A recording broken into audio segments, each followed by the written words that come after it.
Well, hello again, folks. Here we still are. Here I still am, dissecting the dead.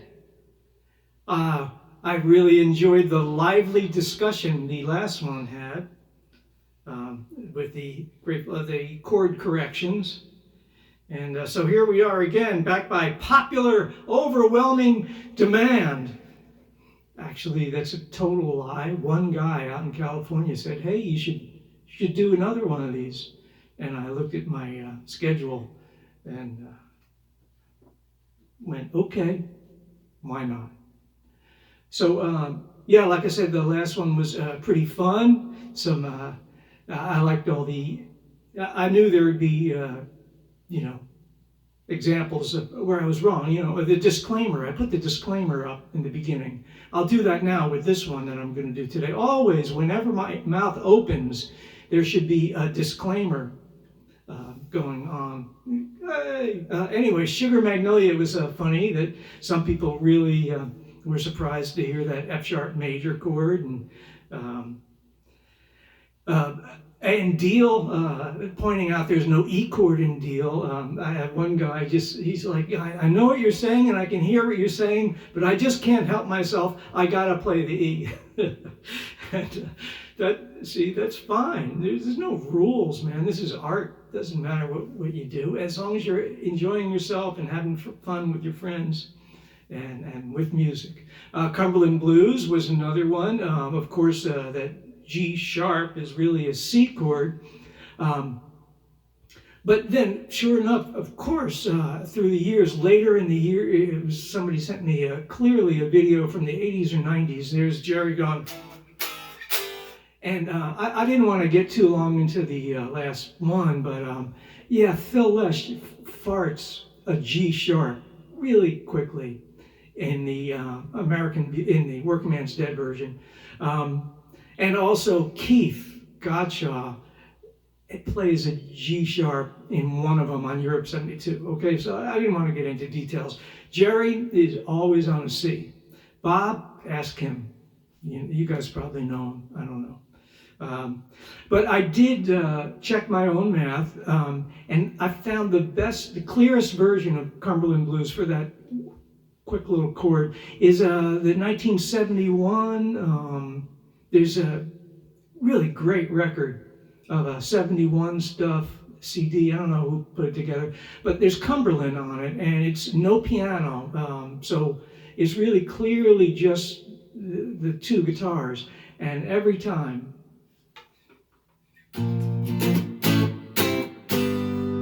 Quick C chord. Gotta get down to the mind. Anyway, but of course, yes, later they went. It just morphed into it. And of course, no one did challenge me or correct me on Friend of the Devil, no C. Friend of the I don't even know the fucking song anymore. But yeah, in the chorus, the Grateful Dead, Jerry never played a C in it.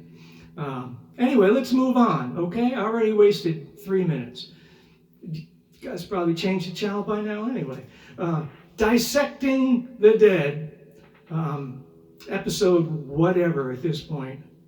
How about that world out there? Don't even watch the news. Don't even, just stay in your studios and play your guitar. God. Oh, look, my hair. I haven't had a haircut in 4 months, so I'm having one tomorrow. So I figured I'd do this last one just so I can chronicle how long my hair got in three months. Hey, it still grows, at least. That's a plus. Okay, so Dissecting the Dead, episode whatever. I'm going to talk about theory, basic theory. And in discussing this basic theory, I'm going to demystify a couple of dead jams that are, can be more confusing than they actually are. So I'm going to break it down. And it all evolves around 1, 4, and 5. The 3 major chords of a diatonic scale, a major scale. Everyone knows a major scale. 7 notes. For for some reason, you know when somebody went away from a major scale.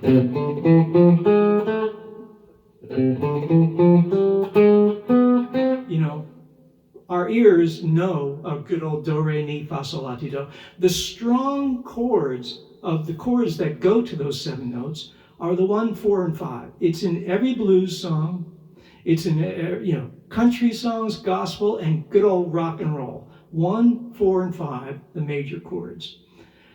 They are the strong roots, the 3 basic. I refer to it as ice cream, Neapolitan ice cream. And that's how I describe 1, 4, and 5. 1, it's all tension, creating tension. Going from a 1 to a 4 to a 5 just heightens tension. 1, if you're going to throw a party and you can only bring 1 flavor to make everybody happy, I guarantee you're going to bring vanilla. Vanilla is like home base.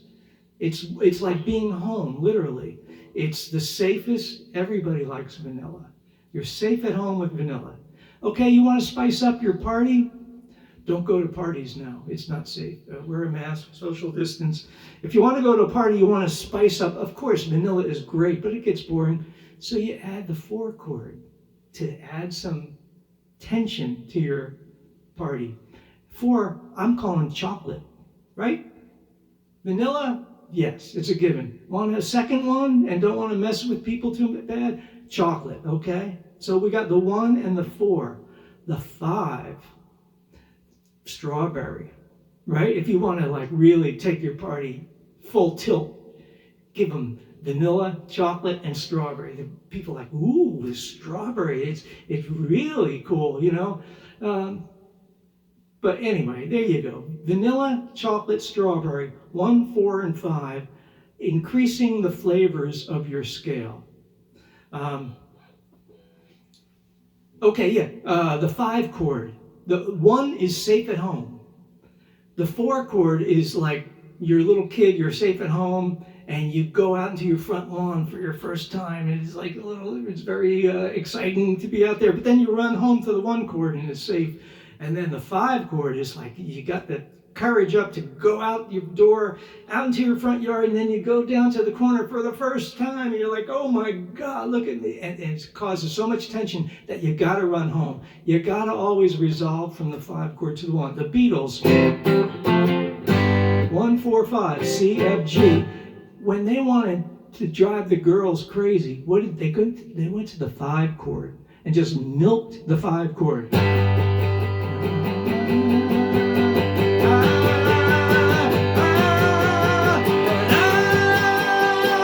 Were they going to end the night there? All right, thank you, good night. See you, folks. No. They resolved to the home. Vanilla, strawberry, back to vanilla. Okay. Maybe you understand. The thing when you're soloing around is to analyze the chords in a progression and see what you want to know what vanilla is. Before you can mess with chocolate and strawberry, the 4 and the 5, you have to analyze the progression and know where home base is, okay? All right, well, let's look at Scarlet Begonias, right? It's just a mess of B, E, and A. So look, this whole song, B, E, and A, has 3 major chords in it, B, E, and A. But you really want to know, where is 1? How do I start to analyze or know where I am, what flavor I'm on? Yep, here's a clue, okay? If you have 3 major chords in a song that are all working together, it doesn't, not some weird jazz major chord, but just sounds like a regular 3 chords. No matter what, how they're stacked up, how they're arranged. If you have an alphabet, 2 alphabets next to each other, that's screaming at you saying, I'm the 4th and the 5th. Now who is 1? Right? Think about it. 3 major chords in a song, 2 of them are alphabet letters next to each other. That's saying I'm the 4 and the 5. Scarlet Begonias B, E, and A. So what key am I in? Everybody the song is in B.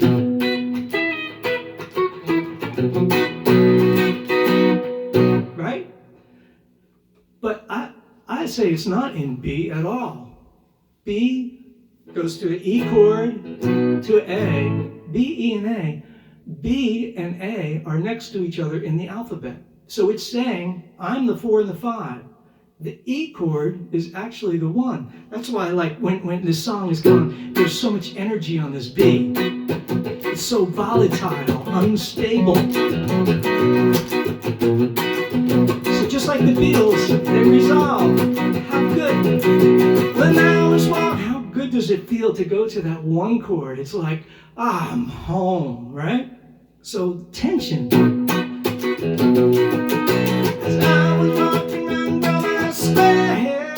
So, and then soloing over that. So we've established it's in the key of E, but it starts on the flavor, it starts on fucking strawberry. And then it goes to vanilla, and then it throws in the chocolate here. And you listen to a million versions of Jerry stumbling all over vanilla, chocolate, and strawberry. Getting lost, right? I do it all the time. Admit it. When you're soloing over Scarlet Begonias, it's hard to keep up what flavor you're on. But once you get that flavor nailed, when you're all right on the right chords at the right time, you got it going on. Jerry would just give up trying to follow it along and then do...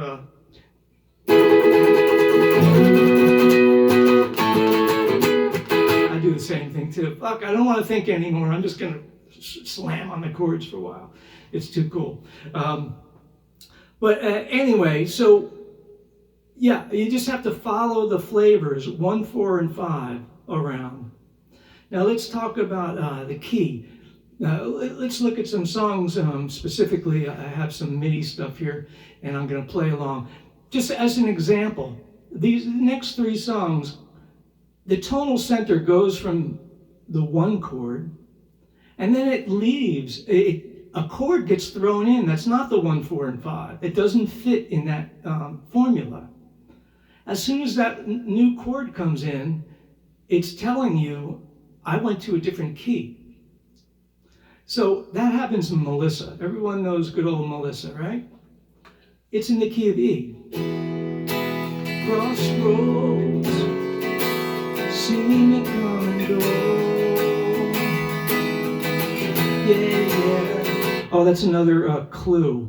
Just like when the 4 and the 5 are an alphabet apart from each other, it's saying on the 4th and the 5th, major chords. If you have 2 minor chords together, it's screaming at you saying, I'm the 2nd and the 3rd. You have to find out what one is. So E, F sharp minor, G sharp minor. F sharp and G sharp are next to each other in the alphabet. So that means, let's see, on the 2 chord, on the 3 chord, where's 1? Vanilla, home base is E for this song. But if you know the song, next part, knowing, now B minor is not in the key of E. So right then, it's telling you I left the key of E. Where is it going?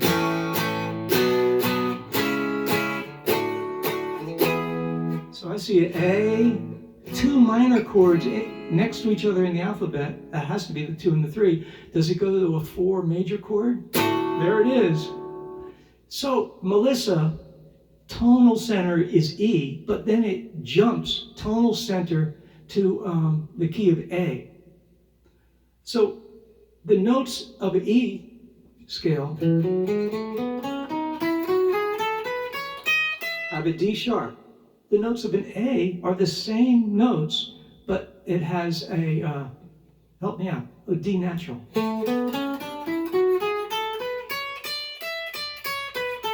So 6 of the fucking notes are the same. You don't even have to think about the 6. It's that one note that you just have to play at the right time. So let's play it at the right time here. I slowed all this stuff down just to give it time.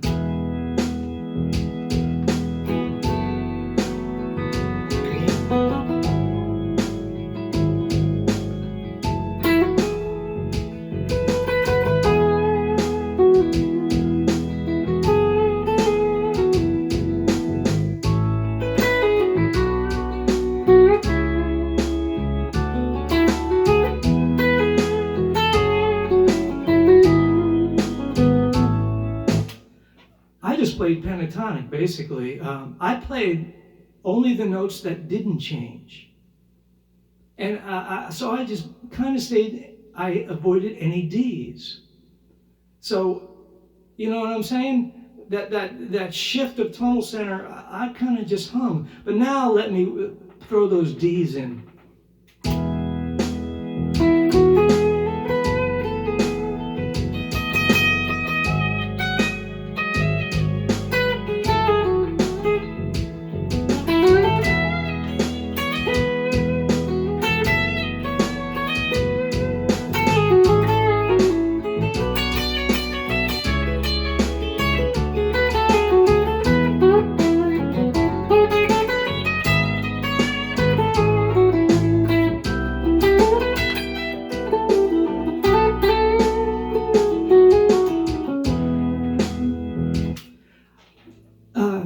And I'll move on. I hate these go too long. I apologize. I just talk too much. I'm so alone here. Anyway, the C major 7th was a non-diatonic. Quick tip. Whenever you have a diatonic progression, if there's a major chord that doesn't fit in the thing, just go to the minor pentatonic of the major chord scale you're in. The song is in the key of E. So when it goes in the key of E to a C, which is not in E at all, I just go to the minor pentatonic of the major we're in. We're in E major. The minor pentatonic of E is E minor, G. So over the C major, I really just played E minor pentatonic. And then resolve back. Let me move on.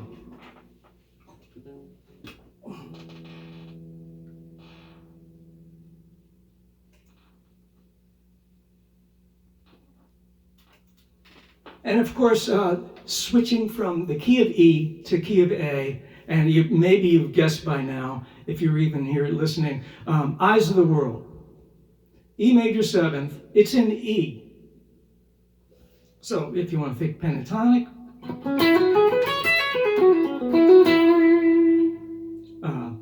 but then there's the A, the 4th degree, the 6-note scale, and now we're going to add the 7th note. Great. When it goes to a B minor is not, so E major, E, A, and B are going to be in it. So B minor, you left the key. It's telling you. So it could be the 2, 3, or the 6 minor, but I'm just letting you know, it basically went to an A scale. It's the 2 of an A scale. So right here, we're happy in E. Right here, just switch to A. It's the closest scale to home is just like Melissa. Going a short trip to making the 4 chord the new 1 chord. The 4 chord is now the new 1 chord, A. So let's play a little. And again, I'm going to not use the controversial D. I'm just going to use what's common to both.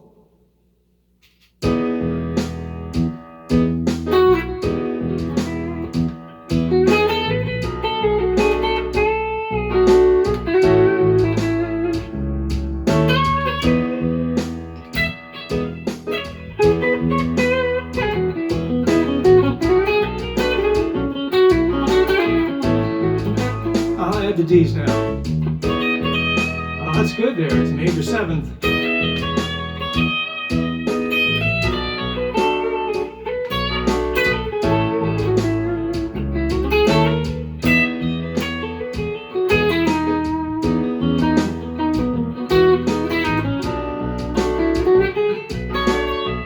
I'll just run a scale.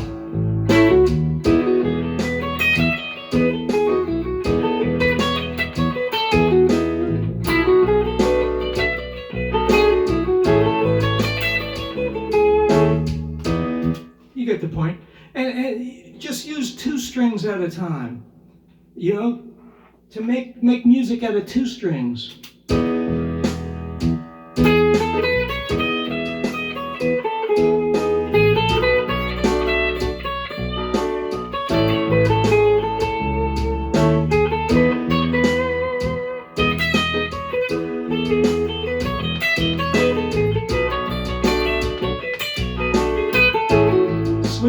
other strings.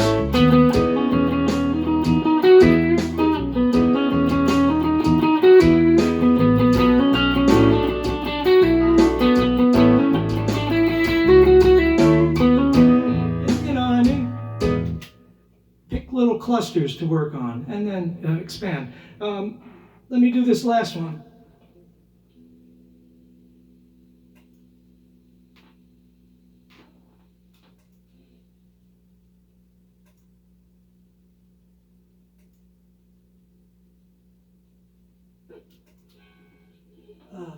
Why doesn't it want to do what it's supposed to do?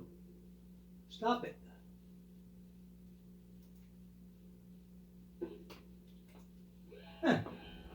Technology. Okay, this one, it's in the key of C. The chords go D minor, C major 7th. It's in the key of C. So it just went 2 chord, but then it goes to a G minor. Right away it's saying, we just left the key of C. So what the hell is G minor in? Well, it's the 2 chord again, just like Eyes of the World. It's the 2 chord. So if I'm 2, we just went to F. So look, Melissa, E, the tonal center goes to the 4 chord. And Eyes of the World, E, tonal center then switches to the 4 chord. The 4 chord is the new. Same with this little jam. It's in the key of C. And then for a split set, that's the hard part. You got to be on top of this when it does it. It switches to the 4 chord just for. Now I'm gonna play the chords a little bit, and then I'm gonna play in the key of C, but just stay on the common 6 notes that don't change.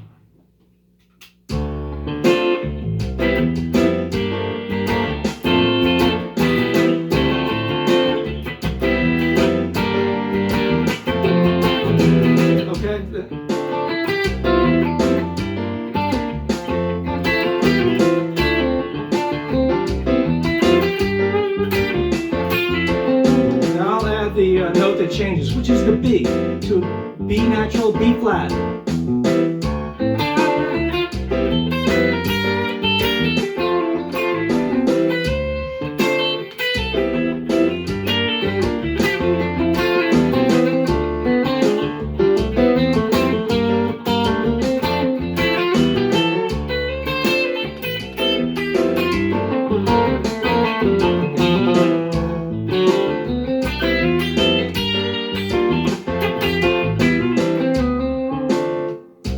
Fun stuff, okay?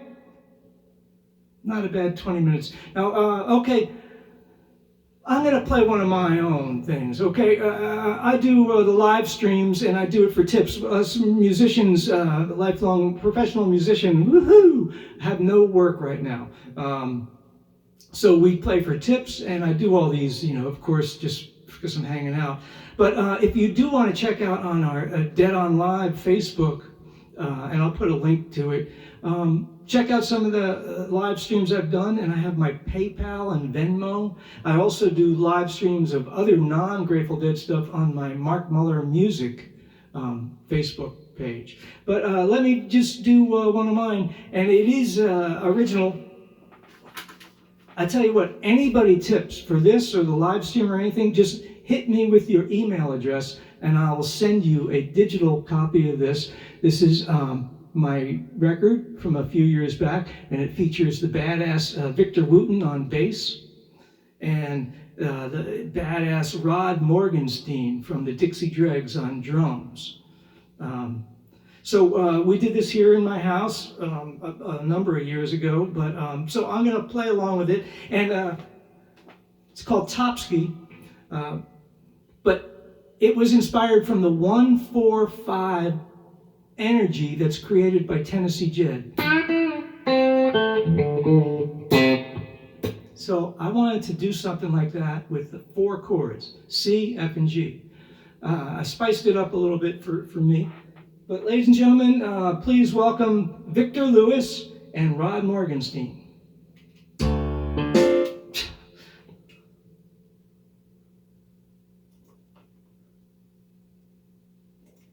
Sorry.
Victor?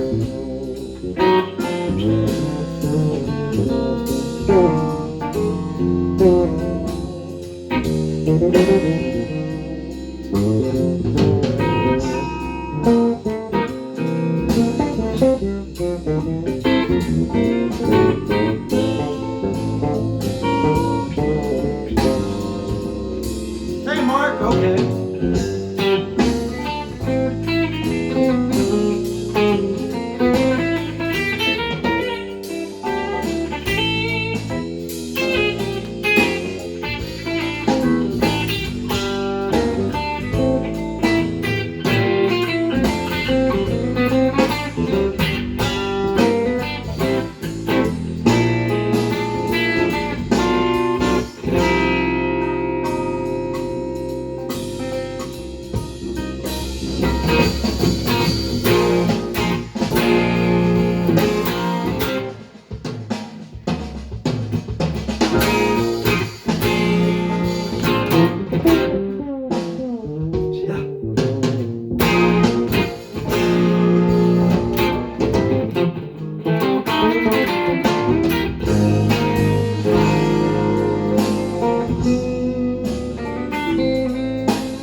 CD, you just, any donation, 10 cents, and I'll send you one of these. 100,000 cents, and heck, I'll send you two. Okay, thanks for listening. A little bit of theory, a little bit of my own stuff. We'll see you next time. Peace and be well.